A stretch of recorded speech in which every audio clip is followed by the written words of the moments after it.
Thanks for tuning into another talk here at the Product-Led Festival. Hope you're enjoying the event so far, because we've got even more juicy knowledge and insights from product-led pioneers heading your way. Remember to have your questions ready and get the tailored answers you need from the experts themselves. Sit back and enjoy.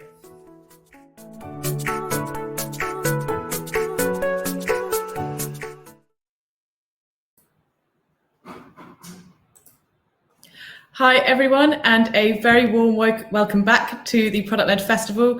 We've got a fantastic session coming up for you now. We've got a fireside chat with Lola, who's the Director of UX from Shopify, as well as Asomi, who is a well-renowned product consultant, author, and mentor. And they're going to be talking to us today about providing a customer-centric design approach into a product. So we're in for a real treat. In just a second, they will join me and turn their cameras and mics on. Welcome, Lola. Hey. Hi. And we've got Asomi. Well, guys, I'll let you take it away, but thanks so much for joining us and looking forward to it. Thank you, Heather. Thank you, Heather. Thank you very much. Hi, afternoon, everyone, and welcome, Lola. Thanks, Asomi. Hi. And a big welcome to everybody who's joining us from around the world, in essence, because this event is going global. India, Switzerland, Miami, Oregon, Sweden, Manchester. I love it. Yeah, global so audience. it's global. We have a global audience, so we're going to have to do a really good job. So I guess in the next 30 minutes, I'm going to be, so actually, it's labeled as Asomi and Lola on this, but Lola's actually going to be doing most of the talking. I'm just going to fire some questions at Lola about product design, customer-centric design, and the work that Lola and her team does at Shopify. So I guess the starting point for me actually is before we jump into, so we're going to talk about what you guys have done during the pandemic, and then your general approach to customer-centric product design. But what I'd actually like to start is just a little bit of context around the team at Shopify. So can you give us just a favor for the shape and role of the Shopify UX team?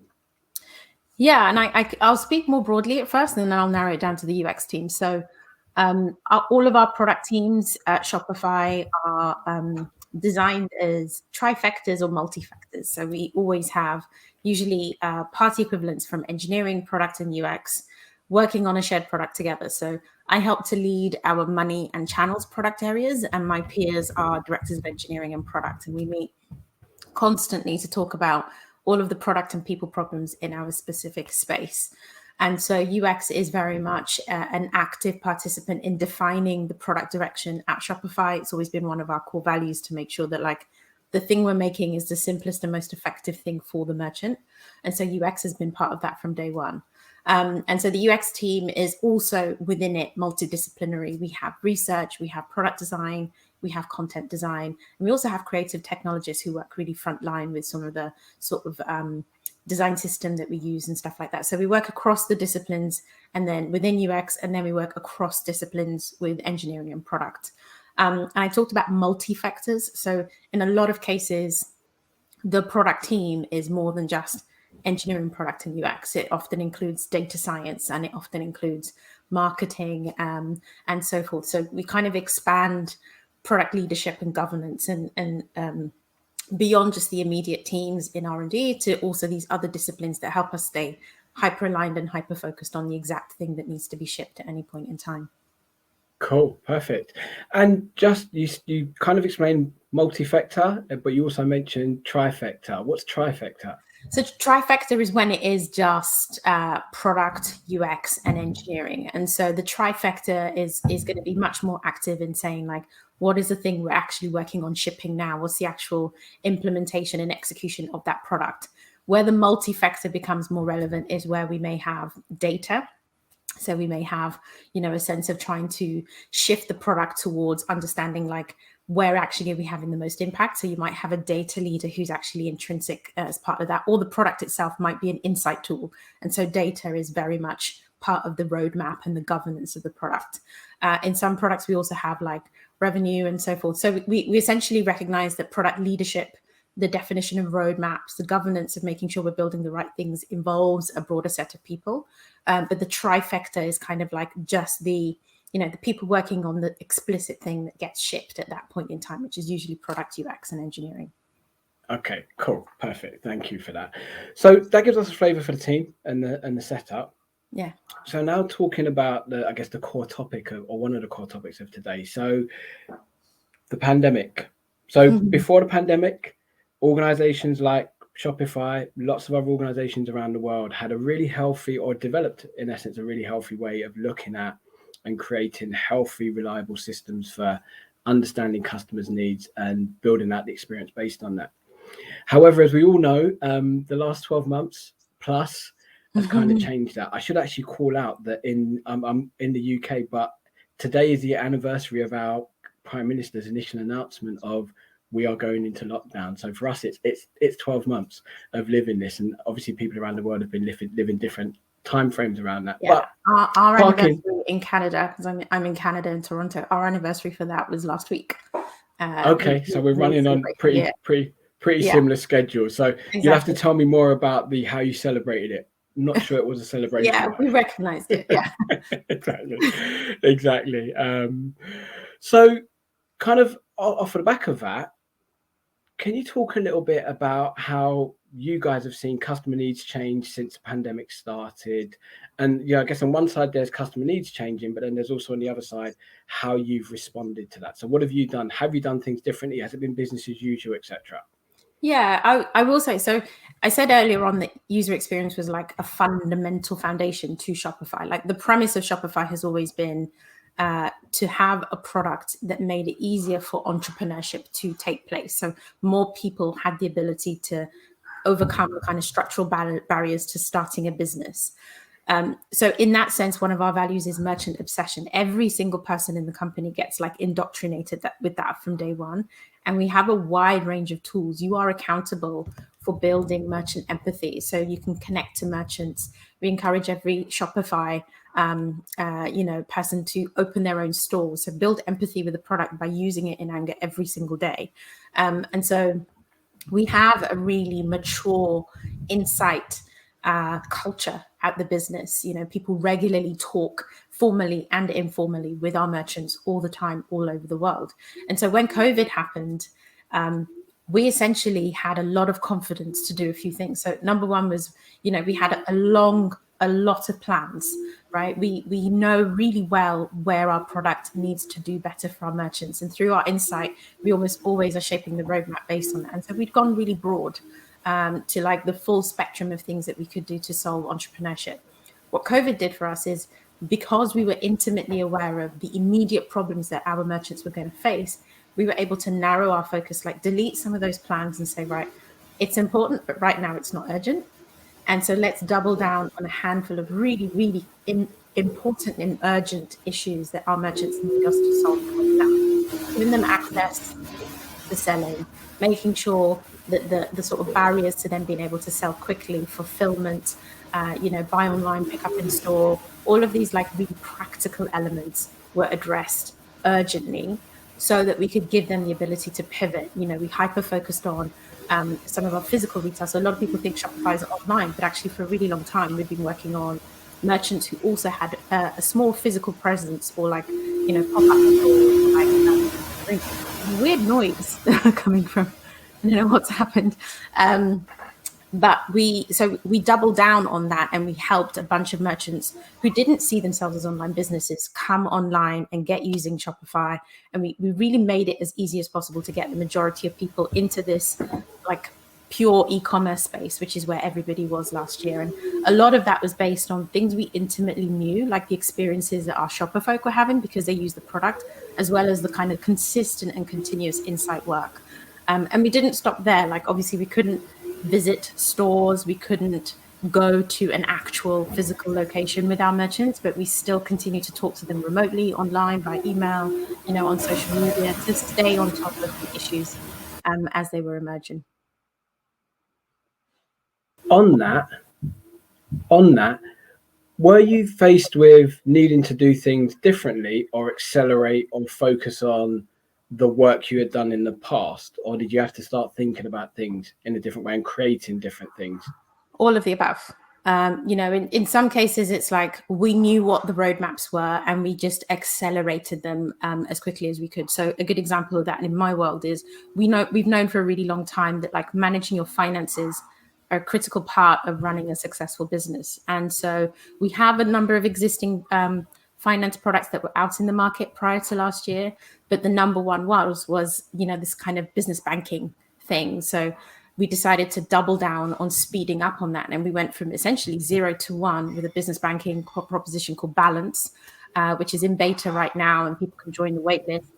We're opening it up to more and more merchants. But we built that from scratch in 2020 in the middle of the pandemic, because we knew it was really important to people to kind of bring their business finances as close to the actual place where business happens as possible. So we had that, as well as other scenarios where we had to come up with entirely new ways of doing things that we hadn't considered before, and a little bit of in between. And we just had to be as dynamic as possible. Also being like just human, it's sort of like paying attention to the things we were going through as individuals, as well as the things that our merchants were telling us, and recognizing that like we just double down on the things that matter the most. And just so I remember when it kicked off and speaking to a couple of organizations who kind of talked about not in the sense of a panic, but the world has changed and we need to change. So was that like a smooth transition into a new way of working, even if it's temporary, or was there an element of, whoa, what do we do? No, I think so. Again, this goes back to like things that were part of Shopify's culture from day one. Like there is no scenario where you would meet someone at Shopify who can't tell you a merchant story, who can't tell you about a conversation they had recently or an opportunity they took to walk through a product with a merchant. And so that is literally baked into how every single team operates. And so shifting into the pandemic era, and I guess a couple of other things is like, a lot of Shopify staff have always been remote. We'd experimented with going remote in the past, like years earlier. And so going remote didn't break us, because we kind of already had a bunch of rituals and practices that essentially were designed for like a mostly online work environment anyway. And our merchants have always been distributed, like where we were. Sometimes we were in the same place as our merchants, but we are a global business. We operate across a number of countries. And so having to kind of pivot to online comms and online product development just really wasn't that big schism, and it hasn't affected our ability to kind of maintain that customer centricity. If anything, it's validated an approach we had that was a good thing, and now we know it's like an imperative thing. Like at the point at which you are losing that connective tissue culturally with your user is the point at which you introduce risk to your ability to pivot. And what we found was we understood intimately what was going on well enough that the pivots that we made were exactly the right pivots, and they've sort of paid off for us. And from a morale perspective, it's boosting people. We're kind of operating through a period of like massive societal drama, but our mission has always been to make commerce better for everyone. And what we did last year, and what the numbers show, and what people tell us every day, is that we made it easier for more people to access commerce and to be successful in commerce. So we feel validated that we're actually delivering on the mission that the business set out for itself. Okay, cool. And I guess that shows with your, is it 86% increase in revenue in 2020? That might be the number. I don't actually know the exact number. Yeah, I mean, the one I love is like when you think about things like Black Friday, Cyber Monday, that's typically like that. That shopping weekend in November is seen as like the big business shopping weekend, but like Shopify made more money than Amazon that weekend. And, our numbers show that the independent businesses that we focus on were able to kind of participate in something that's seen as like big enterprise and make as much money as anyone else. And so for us, that kind of validation is like, okay, we're doing right by our mandate, and we're doing right by a wider cross section of successful businesses than anyone else at the moment. Okay, cool. So actually, just a quick question. Mm-hmm. You talked earlier on about everyone being encouraged to have a store. Yeah. And I know you've only recently moved to Canada, but Do you have a store yet? So I have a store that I never launched, but I worked with my sister to launch her store. So she has an active store. And I also have other friends and family who have stores. So I typically use my sister's store. I'm a staff member, and she and I work on her business together. So I'll log in, we'll look at products, we'll look at checkouts, we'll look at all of the integrations that she's got, and I use it as my baseline for like, how would this actually work if we were doing this? And what is useful is that it allows me to kind of stay close to someone and have a conversation with someone who's literally trying to make money on Shopify in a very immediate way. And so I have that intimate connection with her. I'm still working on opening my own store as well, but I also have this as a kind of a backup store that I can check in on. Fantastic. So you are living the Shopify dream in essence. 100%. Trying. And you're not only are you building for customers in the broader sense, you're building for yourself as well, which is good. Yeah, definitely. So slightly changing direction, and in fact, we've covered the particularly the pandemic. Looking generally at Shopify, so you have a big platform. You've got lots of capabilities on that platform. Yes. You're continuously building new capabilities on it. For example, and I think you just touched on it, you recently launched your banking solution Balance. Yeah. So how do you approach the creation of new services within and around your ecosystem? And I guess in particular, how do you balance the human-centered design side of things with commercial considerations that you have? Yeah, so it's a really good question. I guess everything on our roadmap that we can see right now is directly correlated to a problem that we see entrepreneurs have. So with Balance, it's a great example of, we've known for a really long time that, if you're a side hustler, if you're starting your commerce business on the side of your main job, one of the early issues that people fall into is they kind of mix their personal and business finances. We know that as their businesses scale and become more successful, it actually gets really hard for them to determine, how much does it cost me to run my business, and how much am I actually making? Where's my profit coming from? And when you look at the products that currently service this, you have online tools that assume a certain amount of domain knowledge. So they're quite jargon heavy, and people kind of want to engage with them, and they go on this steep learning curves. And, we see our merchants on Reddit and Facebook asking questions and leaning on each other to try and be like, how do I use product X to figure out what my budgets are, or so forth.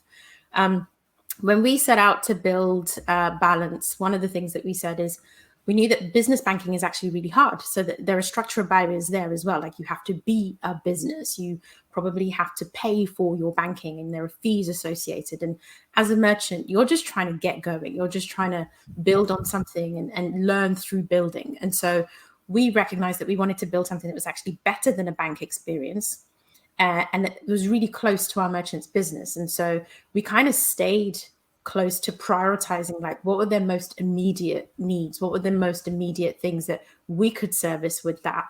And as most of what we do with Shopify, we partner as effectively as we can. So yes, we'll build ourselves, but we'll also leverage as many of our partnerships as possible to bring those things to life. So, we collaborated with Stripe. That's a relationship that we have long going, to make Balance a real functional thing that it can exist right next to our merchants' business. And a lot of the beta insights that we're getting, we're seeing people, use the card every day. You get an actual physical card that they can go and go shopping with. And they're starting to see the benefit of actually being able to see what the money their business is bringing in and how they use that money inside the admin. And so we really shaped that product around a very specific use case that supports commerce entrepreneurs on Shopify. And that is the kind of the gauge that we use in general. It's the specific problems that entrepreneurs face when trying to be a successful business. How do we stay as close to solving their problem, reducing the structural barriers? Unlike a bank, we can see their business. So when it comes to things like lending, we have an established product called Capital. We generally can see that, hey, you're making this much money, you've made that much money for a period of time. And so we can actually design our lending products more intuitively around the business's behaviors, which we can see in the platform. And that gives us greater confidence in our merchants, and that allows them to also have greater confidence that the way in which that is structured works for their business. So there are a bunch of these scenarios where, by staying really close to what they're doing or what they need, we really de-risk our product development, but it does make us a little bit more honest in only delivering the things that work for them and as little extra fat as possible. So then when you're looking at those spaces, this banking solution as an example of that, are you able to drill into a little bit more around some of the activities you do? So what's, without obviously giving away your secret sauce, but what are some of the things particular activities you do to go and at one level understand that there actually is a need for a banking solution, but then also as you go further down the line in terms of shaping that? Yeah, I mean, it's classic product development. It's, it's like, okay, we have heard this issue come up in X number of conversations with merchants. We have seen a theme here.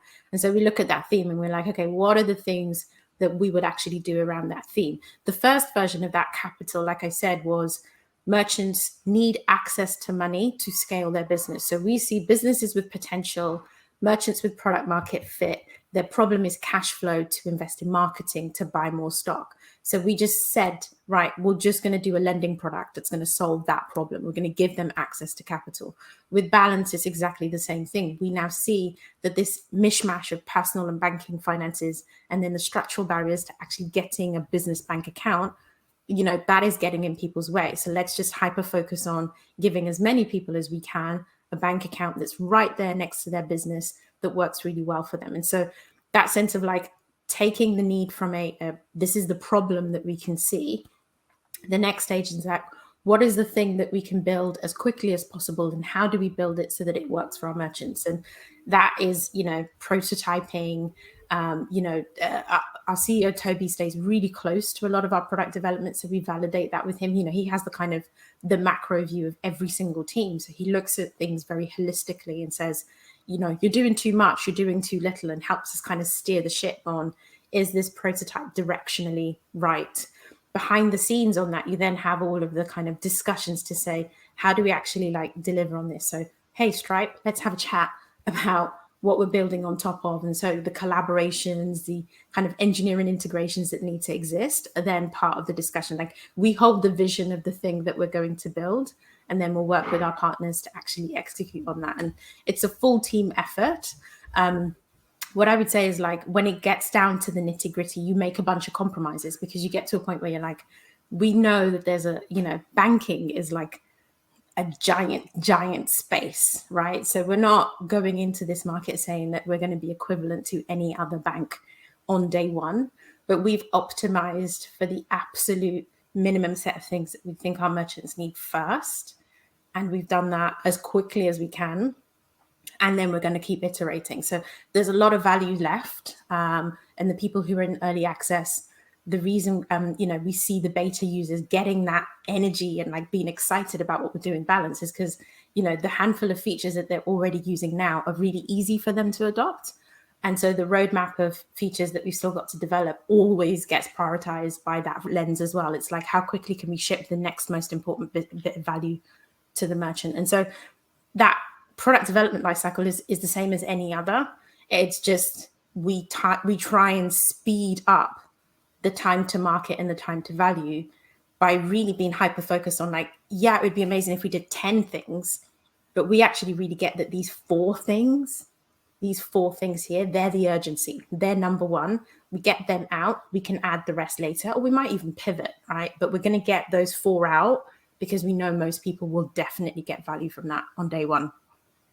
And in terms of arriving at that, is that a combination of your team is in essence the product design UX team working with the product team, working with the engineers, or does one team lead on that conversation? Yeah, it's a combination. So we have product teams and they're effectively autonomous. So our team working on Balance, it's a fairly decent sized team. They have a leadership structure. They are very, very close to every decision that team makes every single day. They do, they release demos on a weekly basis. There are video walkthroughs. There are conversations. People, add and give feedback on various bits of framing. You can jump into Slack channels and there are screenshots of things and, everybody's kind of sharing. But that product team essentially owns the development of the product. what they do is they validate their decisions with, my leadership, my peers, so at my leadership level, and we validate that with our exec. But it's very much an autonomous team that is able to drive the value based on, we trust that they know what they need. They're listening to the beta participants. They are, a lot of our balance team they're a really strong team of merchants.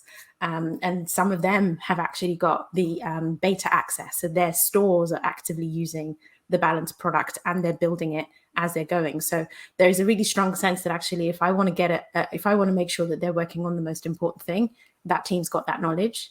And so they will validate decisions with us, but it's very much a driven product function that's kind of like in that vector, as we call it.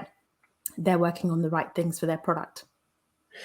And so I've got a few, I know we've got circa 6 minutes, and I have lots more questions to ask. Yeah, some QAs. And I still also want to get to the QA. So just very briefly, some of the approaches you've talked about in terms of building a new product, is it the same when it comes to managing that product to ensure that it's continuing to deliver value, or do you take a slightly different approach? No, it's exactly the same. I think probably there are just layers of implication, right? So when every single team is expected to prioritize according to merchant value. So what have you determined to be the most valuable thing you can ship for a period of time in that particular product? The thing that changes, I guess, is that you already have something existing out there. So you inherit migration, you inherit transition, you inherit shifts and stuff. But like any good modern product business, you ship in cohorts. You don't just open it up to 100% of your population at once. You manage the way you ship incremental value, and you do that carefully. And a team, once they've gone from 0 to 1, they obviously have to introduce some rigor into, okay, we've now got 1.1 as the next feature. Which population is going to get that feature first? What are the transitions that we would need to make in order to get that feature shipped, and so forth? So we are more cautious, and like anything, change is disruptive. So we try and give our merchants a heads up. Hey, change is coming. Hey, we're about to do this. Hey, this is a new thing, where we know that it's going to be quite a big transition, but we are always optimizing for things they've asked for. So what I've seen in my 1 year at Shopify is like, we release stuff and people are like, oh goodness, thanks. Yeah, really waiting for you guys to do that. Thanks so much. We almost get that validation that, like, because we're so close to what they need, we've rarely shipped something that they're not valuing. If anything, they were like, you finally did it. It's kind of like, we've been waiting on you to solve this problem, and now you have. So thanks very much. By the way, I've got a long list of 7 other things here that I'd really like for you. And I'm grateful to Shopify merchants. Like, they're patient, they're engaged, they're loud, they're vocal. They talk to us on every single medium you can imagine. JML, our CTO, asked a bunch of questions on Twitter, and that thread was like a to-do list for almost all of the leadership team. We groomed it for things that, like, do we already know about this? Are we already working on this? Is there a team looking at actually understanding that problem more? So every single touch point with Shopify is actively being monitored to make sure that, like, when we make those product decisions, ideally we're making the thing that people need the most. Cool. So, and I'm going to make this the last question. Yes. I kind of think of your world when looking at your platform. The world is, you've got your merchants, you've got your internal teams in terms of the work you do, but then you've also got lots of partners. Yes. And I think actually you've launched in the last year quite a few interesting partnerships with the likes of Facebook, Instagram, Walmart, eBay, Google, etc. Yeah. And in introducing those and your history of working with partners, it's like it introduces a third dimension. And some of those partners that I've just named, they have their own view of the world. They have their own view of how things should be done. So how do you go about making sure that when you're working with those partners, you're still able to deliver your merchant obsession, work to your principles, and work with them and their principles? Yeah, I mean, so a couple of things. Number one, Shopify has always put a great amount of emphasis on our ecosystem. So we've got our app store. We have always supported businesses that essentially have become unicorns because they were Shopify partners. They scale solutions that we're not going to build ourselves. So we want our ecosystem to be rich and varied and competitive and dynamic. And we're not trying to build a walled garden at Shopify. We believe commerce should be open, free, broadly distributed, and any type of merchant should have access to the type of market where their audiences are across the internet and the real world. So in those partnerships, we walk in with the value first, which is like, we're trying to give our merchants more access to their buyers. What is it that you're trying to do that's going to help us achieve that goal? And we align on the principles essentially first. We align on the fact that you want our merchants to succeed and we want our merchants to succeed. And if those principles are aligned, then we want you to succeed as a partner with Shopify. And a great example on that is Facebook Shops. We recently, we worked with Facebook a lot last year to talk about like the integration of commerce onto their platform. We want our merchants to have access to their buyers on Facebook across their suite of products. And so that meant that we actually had massive alignment on the values that we brought to the table. And doing things like integrating Shop Pay. So as a Shopify merchant, you can use Shop Pay, which is a really amazing solution for helping our buyers kind of buy really easily and quickly within and track their purchases on the app. You can now have that on Facebook because we collaborated really effectively with them. Like every time there was a point where it's like, oh, our business does this, your business does that. The kind of arbitration was, well, what's best for the merchant? And actually that made those conversations really easy I say easy, 2 different companies, lots of people, they're going to have, some hairy conversations in there, but the values never shifted and the values never changed. And so with the values in mind, you actually end up kind of deconstructing those points of friction really, really well. And that's the same that we've applied in all cases. So for us, the richness of that ecosystem is only ever going to be to the merchant's benefit. And so us doing the hard bit of trying to bring 2 giant businesses together or many giant businesses together, as long as they're all aligned on that idea, like a merchant's business should be allowed to thrive inside their ecosystem, creating that bridge through Shopify is just a matter of time and resources, right? It's not a principled disagreement or, there aren't these points of friction. So I really enjoyed working on some of those integrations. Like, I love the dynamism of companies collaborating to the good of the end user and making it ever easier for somebody to kind of navigate their space the way they want to, which I think is where most product companies should really go. Cool. Thank you very, very much, Lola. We have run out of time. We're a minute over, and Heather, I don't know if we have time to take some questions. We've got time for 1, maybe 2. So let's see how long we take to answer 1. If anyone's got any questions, you pop them in the chat, and we'll see if we can get to them. Got one here from Dev. I'd be curious to know what metrics you use to decide what new features will have the most impact or value for users. Yeah, like we have one halo metric, which is gross merchandise volume. That's essentially how much growth can we give our merchants through a particular feature? How much more will it grow their business? How many more sales will they make? How many more repeat customers do they get? That is the halo metric that almost every team is driven by. We monitor it closely at macro level and a micro level to see the improvements that we can make on a merchant's business success by prioritizing our features effectively. And conversely, in my team, we have the kind of the channel stuff, so like the integrations with partners like Facebook and Walmart, which is all about increasing GMV. And then on the money side, it's all about, giving them the ability to leverage more GMV. So how do we make sure that they're actually able to get payment options that capture the maximum amount of GMV available to them? How do they kind of improve the way their business runs so that it minimizes the losses that they might make by not being able to capture value? So we use that as our sort of halo metric in almost every team.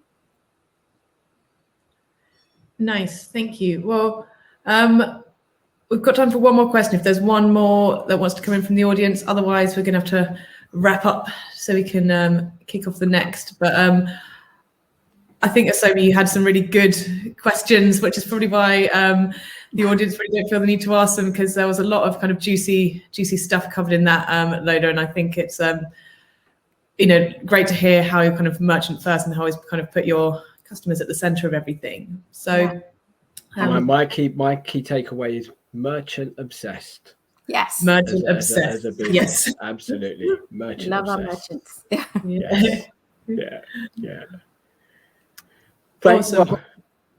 Sorry, carry on. No, I was going to say, Lola, thank you very much for taking the time out to field these questions about how you do UX and product design at Shopify. Most grateful. Thank you very much. Thank you for great moderation, and thank you, Heather, for creating the platform. It's nice to participate in this and also to listen to some of the other talks and conversations. It's been really great.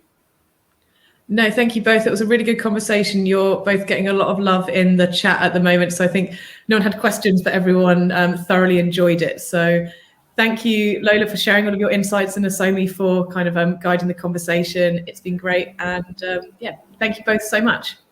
Thank you. Okay. Bye-bye. Bye.